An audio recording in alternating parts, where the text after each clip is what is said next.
when we do these like highly disruptive, but also like super inspiring, or sometimes they're just creative or kind of strange actions that we've done, like or controversial, like pouring milk on the floor. It's not hugely disruptive, but pouring milk on the floor at a supermarket got a lot of media attention as well.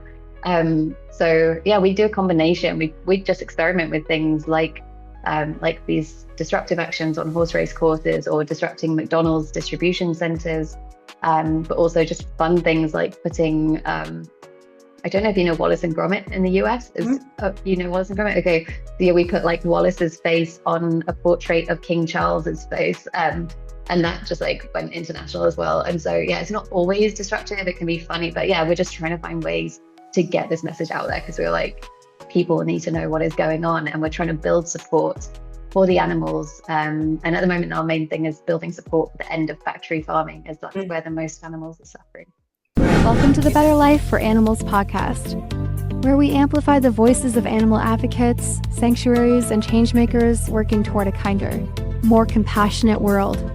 Through powerful stories and expert insights, we shine a light on the efforts to rescue, protect, and advocate for animals. Be sure to subscribe wherever you're watching or listening. Every follower helps us reach more people. And support animal sanctuaries. Enjoy the conversation. Rose Patterson, co-director of Animal Rising, has spent more than a decade standing up for animals and inspiring others to take meaningful action. Holding an MSc in Animal Welfare Science, Ethics, and Law, Rose's journey has taken her from early petitions and protests to leading some of the UK's most talked about campaigns. They include Beagle rescues, McDonald's and dairy blockades, the Grand National Disruption, and landmark investigations into factory farming. Her advocacy, rooted in compassion and courage, continues to challenge the status quo and redefine what it means to create sanctuary for all beings. Rose, welcome to the podcast. Thank you for being here today. Yeah, thank you so much for having me. I'm really excited. What originally drew you to animal advocacy, and how has your understanding of compassion evolved since those early days of activism? Yeah, so my journey began when I was quite young. So I always had animals at home. We had lots of cats and guinea pigs, and yeah, I had definitely a really special bond with my cat Lily. And yeah, I think like my first like earliest memory of learning about like issues or like animals being exploited was when I found out there was an animal testing lab in my hometown, and activists or campaigners had put stickers around my town of animals being tested on, and there was images of cats being tested on, and of course I linked that back to my cat at home and asked my parents what's going on, and they said there's an animal testing lab in our hometown. And yeah, I immediately wanted to do something about this, and so I was doing presentations at school about animal testing, and it was boycotting products tested on animals. And so yeah, my journey started with animals that are tested on, and then I learned more about I went vegetarian and then learned more about the dairy and egg industry, and yeah, went vegan 13 years ago now in 2012. And yeah, that was like the beginning of my journey. Wonderful. When you think about sanctuary, how do you define it? Like not just as a physical space, I understand, but like as a guiding ethic for the movement. Yeah, when I think of the word sanctuary, I think it's like a place where, it should be a safe space, maybe like a haven or something, and somewhere beautiful and freeing. And so, yeah, when I think of sanctuaries, of course, I think of animals, and it's just somewhere for them to be safe and to live their lives freely without human interference. And just in case you can hear in the background, I've got a cat distracting me a little bit, running around at my feet. And so, yeah, I think sanctuaries should be places where cats and all animals can be just running around and doing whatever they want. Well, you've created a sanctuary for her, right? Exactly. You played a central role in actions that push public awareness to new levels. So how do you balance disruptive tactics with, compassion-centered messaging? That's a really good question. When we're doing direct action, so for just the context for anyone listening, with Animal Rising, We've done actions where we've disrupted horse races. So we've run onto the tracks. So like while horses aren't running at the time, but it's to disrupt, like delay the races. We've rescued beagles from animal testing labs, and we've rescued lambs that are about to go to slaughter.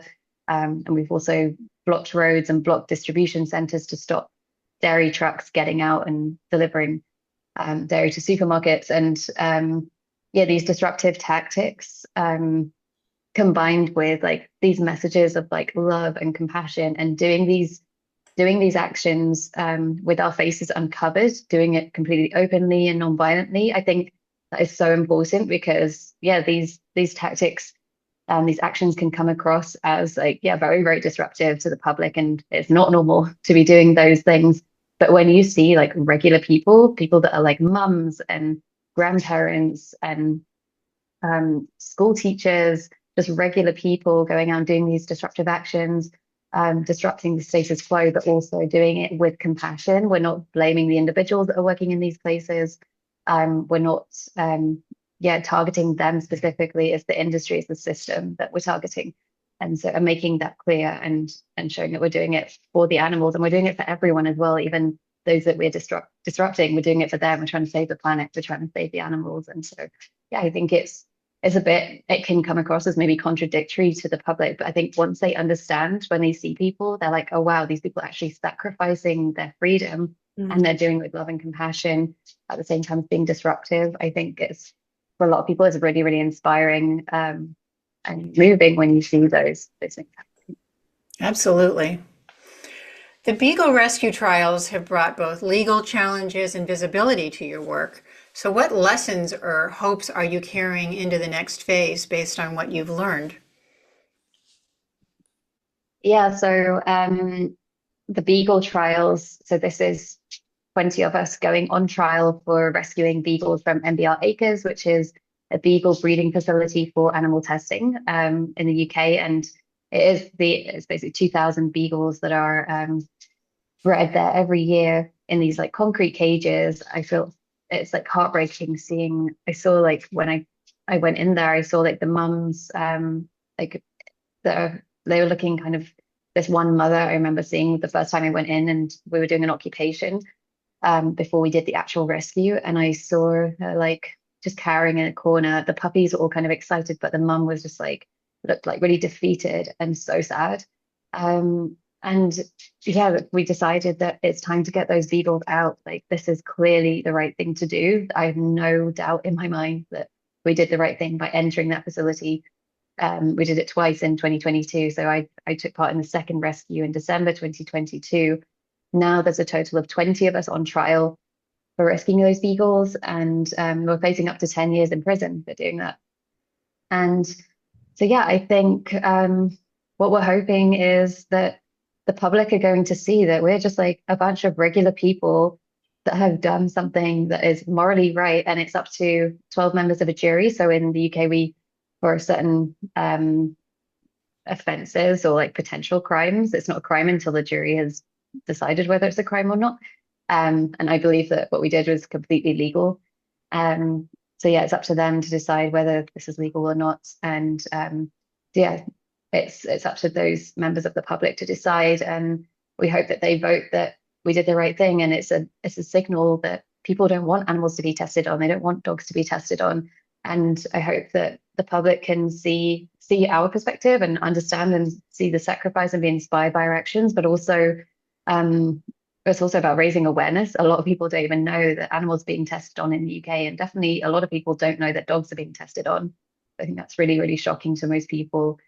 And then yeah, I hope people can make that connection from puppies to pigs and other animals, and make that connection all the way through. It's like, yeah, that's what we're trying to do with this campaign, basically.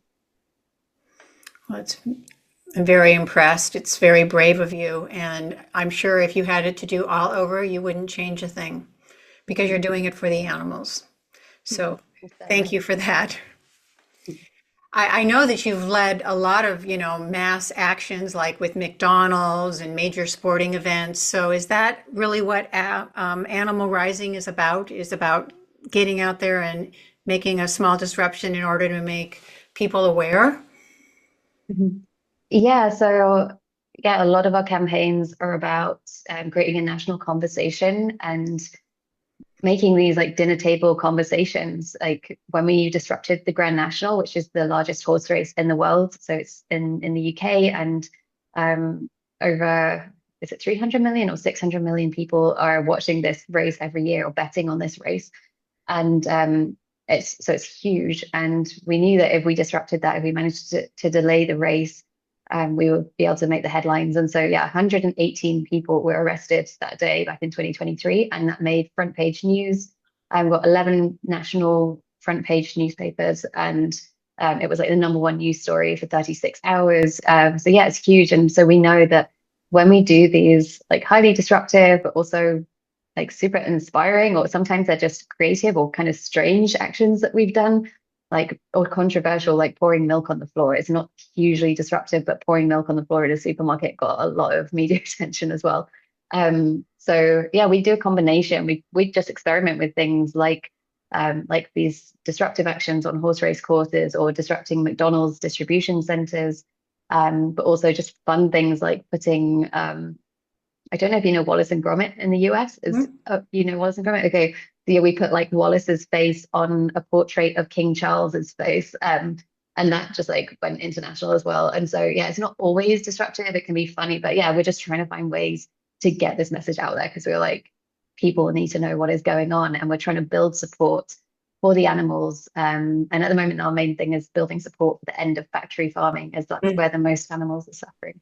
Right. Is that why you poured milk out onto the floor?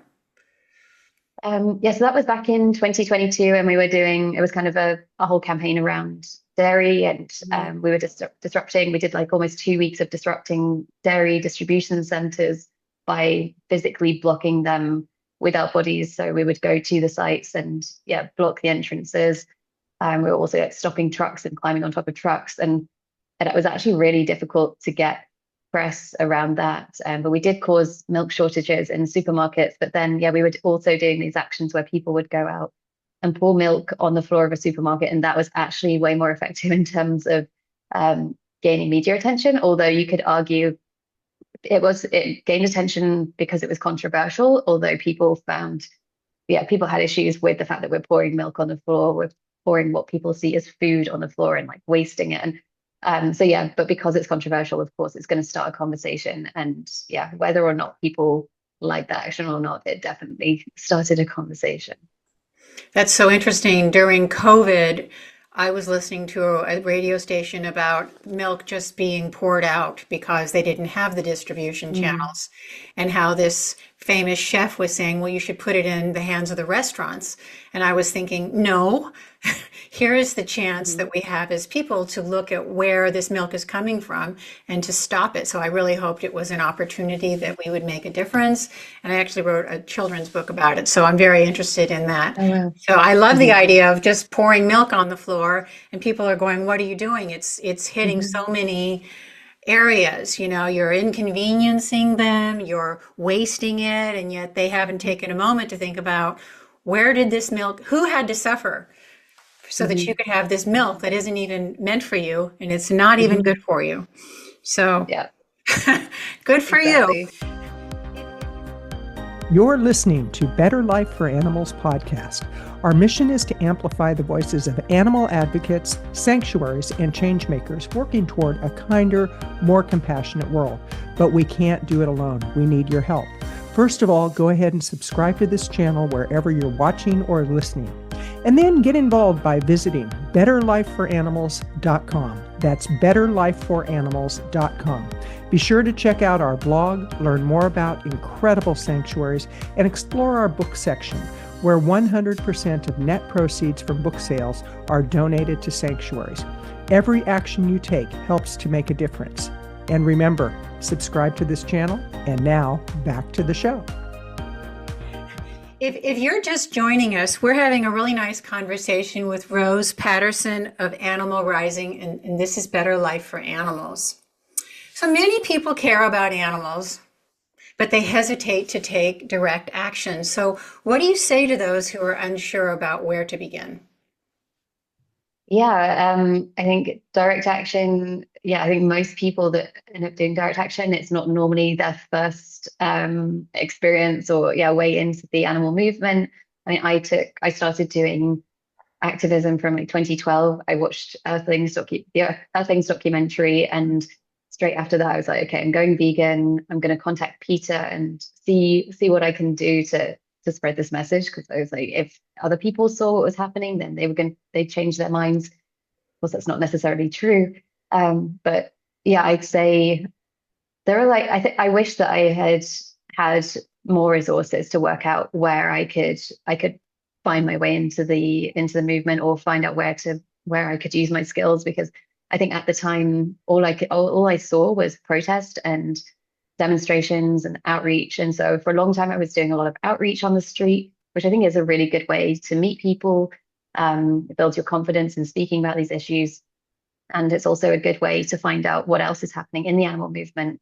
Um, so I think like, I do recommend going out and joining organizations like We the Free or Anonymous for the Voiceless, Things Experience, and doing these demonstrations on the street or outreach. And yeah, there are other organizations like PETA that are doing demos, but yeah, I think there are more resources now that yeah, social media is widely used and yeah, back when I first started, it was like quite hard to find a way in. And then yeah, I think looking at I think there's just like there are roles for everybody, no matter what you do, because in the vegan movement, we or animal rights movement, we need every kind of role like you would in any other business or industry, whether you're good at social media or you're an accountant or a lawyer, like there are there are roles for everybody. And yeah, for some people, direct action is a thing that they're able to contribute to, and it's definitely not for everyone. And I understand that as well. And I don't think it's a good thing if everybody's doing direct action. We need a variety of tactics. And so but if people do want to get involved in direct action, of course, in the US, there's direct action everywhere. In the UK, get in touch with Animal Rising. Um, but also, people could just, was also before Animal Rising doing my own thing with friends, just going onto farms and rescuing animals covertly. So we just go onto a farm, rescue some chickens, and take them to a sanctuary. And I think that's so powerful. Of course, you're saving those individuals' lives, even if it's not headline news, that's okay. And yeah, so that's still like, of course, that's direct action. It's just a different way of doing it to how we do in animal righting. Animal Rising is a lot about compassionate transition toward plant-based food systems. So what does that look like in practice? How do we convince people to move away from, that which we've been told is what's healthy for us and good for us? Mm. Yeah, I think it's quite hard for a lot of people to imagine a world without animal farming or, yeah, what a plant-based food system could look like. And I mean, we know all the studies are showing us that the most sustainable food system for the planet and for the animals would be, yeah, a plant-based food system. And there are a lot of organizations working on how to, well, I think that the number one thing is working with farmers on transitioning away from animal farming.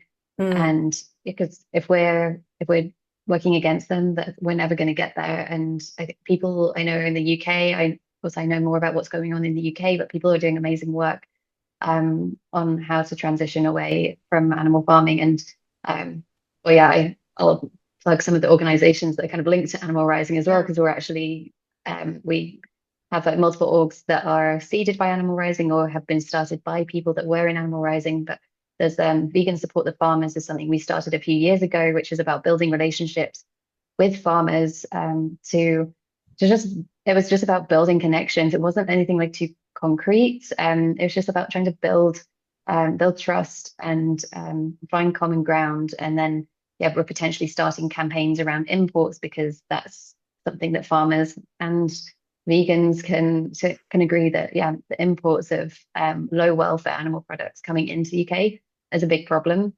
Also, Kerry Waters, who started the Farm Adaptation Network, is about helping farmers transition to arable farming and connecting them with buyers. And so they're not just because we've had instances where farmers are transitioning away from animal farming and then not being able to sell products, or they're having all sorts of issues. It's complicated. It's not a straightforward thing. And so, yeah, it's going to be a long process, but I think we're heading in the right direction. And we've seen Denmark, and I believe South Korea as well, um, already announcing plant-based action plans. So like there are countries, I don't think the plans are perfect, but we're hoping something similar for the UK and other countries in the EU as well. And I'd hope to see in the Americas too. But yeah, I think it's like really exciting, and I think it's going to take a really, really long time, of course. But yeah, it's just it has to happen. It can't continue like this. Well, if I can say, there's a Leah Garces here in the United States wrote a book called Transformation, where she Yeah, I talks need about to this read that. very thing. Yes. So, and if you're doing it in Denmark or in other parts of the world, then we can all share in that information. And if you can do it there, why can't we do it here? And even though it does feel like it could take a very long time, there are also forces in play that may make that happen sooner rather than later, at least. That's my hope. Mhm. How do you stay grounded and hopeful during all of these intersecting struggles? Because you're out there. It can't be easy. Um, yeah, I think as an organization, Animal Rising is really optimistic. I think we're very ambitious. We believe that we can win. If we don't believe that we can win, then yeah, there's no point in trying, or I don't know, we're not going to be as ambitious as we are, I think. And I think we truly believe that we're going to see an end to factory farming, at least in our lifetimes, and hopefully all animal agriculture. Um, and I think, yeah, being surrounded by people that are supportive, um, and just, I think I think for me, the thing is being on the ground at times, because sometimes a lot of the time I'm sitting behind my laptop and I'm working from home or from the office. Um, but when I'm actually like on the ground doing an investigation, or doing direct action, going into those places and rescuing the animals, actually I think that helps me keep going, like being connected to the problem as well, and being connected to the animals, definitely. And I should spend more time at sanctuaries as well with animals that are actually already free. Normally, the times that I'm at sanctuaries is when I'm like bringing a rescued animal there, dropping them off, and then I'm like, okay, they're safe, and now I can go about the other things I need to do. Um, but yeah, I think it's just being surrounded by positive people, and I'm lucky that this is basically my life. And yeah, I'm not interacting too much with people that don't want to see the end of animal exploitation. So I think that helps too. I think that sanctuaries are a really good place to remember what's important, to see animals living, as they are meant to. And for people, because so many people don't get that opportunity in urban and suburban living, right? They don't have that relationship. So it's easy, therefore, to disconnect. So that's why Mhm. I think sanctuaries are more important than maybe we even realize. I realize we can't, sanctuary our way out of this problem, but it is an opportunity, I think, for humans to reconnect to, compassion, for Mhm. something besides ourselves. So Mhm. I am wondering, what's like a happy story a success story that really made you feel good that day? Like, I made a difference. Yeah, I think I've had lots of days like that. I think it is the days that, yeah, where we've been. I'm trying to pick one, but um, maybe, yeah, one of the more like recent ones last year when we rescued a pig called Charlie from a farm that was assured by the RSPCA as well.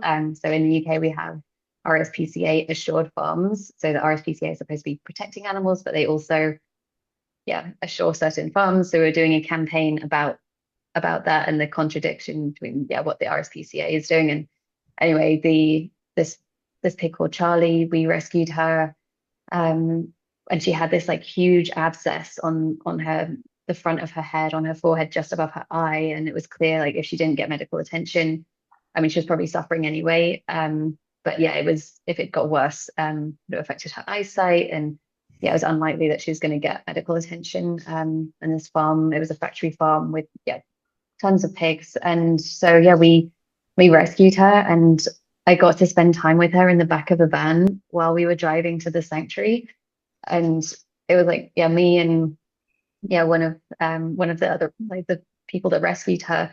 And we let her out of, she was in like a carrier that we put her in to get her into the van. And then we let her out of there. And she was just like a puppy. Like she was coming, she was like, I had to put her back in because she was like tickling me with her snout. I've never had this before because I haven't spent that much time with pigs, and she wasn't that big. So it was like, it was quite fun, but she was getting a bit aggressive as well. And she was just like, but she's like nuzzling us and going crazy. And it was just like this magical moment. I was just like lying in the back of a van, exhausted because it was like the middle of the night, and we just had this quite stressful experience of trying to like get her into this carrier in this farm and without being caught. And then yeah, we're just driving in the night in the back of a van with a pig that's like tickling me, and it was just kind of like bizarre but like beautiful at the same time. And then we got her to the sanctuary, and then yeah, and then she just knowing that she's gonna live to old age and not be slaughtered like the rest of the pigs that we had to leave behind. And I got to visit her again a few weeks later, and she'd had the abscess removed. Like she looked like a different pig. She had the abscess removed, and then she was just yeah running around, just yeah so happy. Like we let her out in a field as well. It was so amazing. So yeah, I think that was like those moments where you like literally see the effect that you have on an individual animal. Really, really special. Absolutely. Well, tell us how we can find you, and also tell us how we can help you. Yeah, so you can find us on animalrising.org. We also have social media. So if you just search for Animal Rising, you'll find us. And yeah, just following us and showing support, signing up to our mailing list. You can keep up to date on our trials and all the campaigns we're doing. And of course, all of this costs money as well. So any donations are welcome. But yeah, honestly, please just like follow what we're doing and show some support and love on social media. It's the best thing to do. Well, Rose, thank you so much for talking with me today. This has been such a wonderful conversation, and I'm so in awe of you. Keep up the good work. No, you too. Thank you so much for everything you're doing. And yeah, thank you so much for having me. Appreciate it. This has been Rose Patterson of Animal Rising, and this is Better Life for Animals. If you have enjoyed today's podcast, please like and subscribe so that we can create a better life for animals. Thank you for joining us on the Better Life for Animals podcast. Together, we can create a world where all beings are treated with dignity, respect, and care. If you enjoyed this episode, be sure to subscribe, rate, and review wherever you're listening. It helps us reach more people and spread awareness about the incredible work happening in animal sanctuaries. You can also share this episode with friends and fellow advocates to keep the conversation going. Until next time, keep speaking up, taking action, and making a difference for the animals.